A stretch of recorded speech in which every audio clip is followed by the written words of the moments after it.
Chinese counterparts can be very savvy negotiators. Negotiating techniques that are used on the Chinese side may differ significantly with negotiating techniques in the West. We have to understand that Western thinking tends to be a linear type of thinking. Very often, we are actually considering different alternatives, A, B, or C. Chinese way of thinking is a non-linear way of thinking. For them, getting to a solution requires a compromise that requires a little bit of A, a little bit of C, and a little bit of D. In negotiating with the Chinese, it is very important to understand their interests, not their positions. Very often, you as the Western counterpart would be probably coming from a smaller country and a smaller company. In China, size matters in the form of establishing trust. If you're coming from a large country, this will provide more trust. If you're coming from a large company, this will again signal more trust. This sort of reassurance is very important. Trying to understand the interest on the Chinese side, it is very important to understand whether the Chinese side is interested in your know-how, technology, or intellectual property. If this is the case, then price will not matter as much. If this is not the case, then much of the negotiation will actually revolve around price. In Chinese culture, there is a concept of excess water, and they believe that actually everything that is being negotiated requires squeezing out the excess water from the product or the point of negotiation. Failure to agree or lower one's price is actually one of the main reasons that negotiations between Western counterparts and the Chinese actually fail. Preparation is probably the most fundamental and important step in negotiating with the Chinese. It is also one of the most common reasons why Western-Sino negotiations actually fail. The Chinese on their side will have done their homework very thoroughly, and it is also very important for you to understand Chinese positions, Chinese interests, and to actually have done your homework. Being a high context culture, negotiating with the Chinese also requires a different approach to actual negotiations. Lawyers are never brought into the negotiation process. They are seen post the negotiation process as essential in fine-tuning the actual agreement. One has to also keep in mind the non-confrontational nature of the Chinese. If the Chinese counterpart doesn't say no to something, this does not implicitly mean that they actually agree with something. Being a high context culture, we also have to understand that oral agreements are valued much more than written agreement. A very common point of misunderstanding is when the Chinese side actually signs a written agreement, which for the Chinese is just a gesture of goodwill. On the Western side, it is seen as a legally binding promise.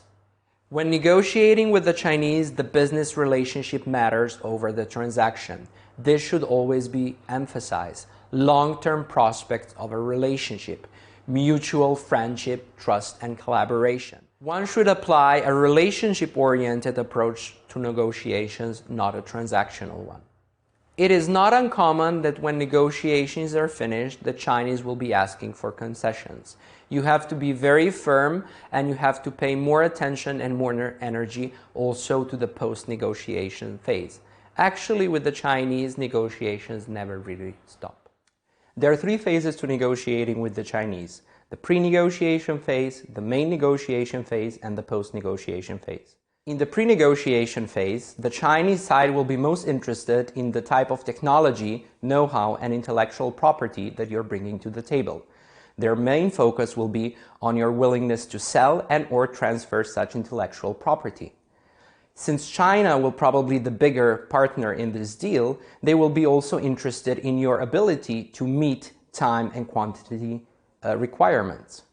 Lobbying among Chinese authorities is also quite common, and also on your side, it can be a sign of a stronger commitment to engage in the business.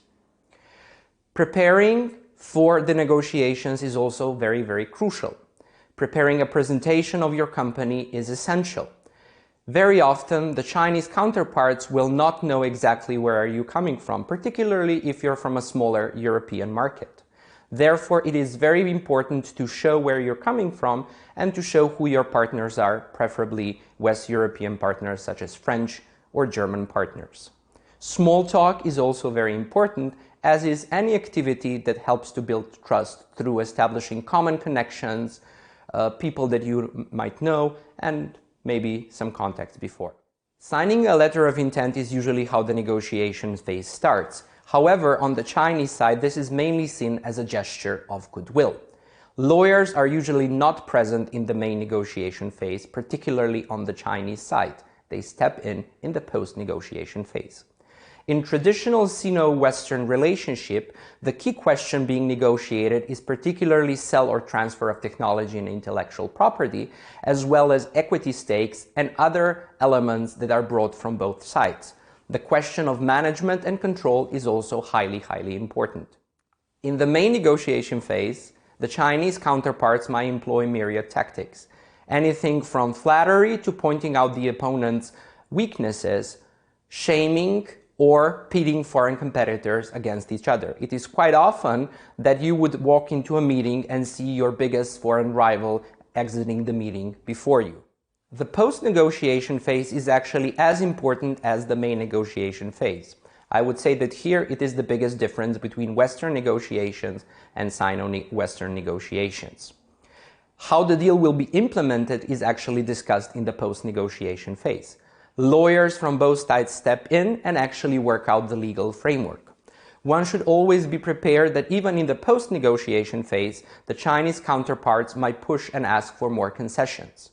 One could also say that negotiating with the Chinese actually never stops, and they will constantly be going back to the negotiation table and trying to ask for more concessions.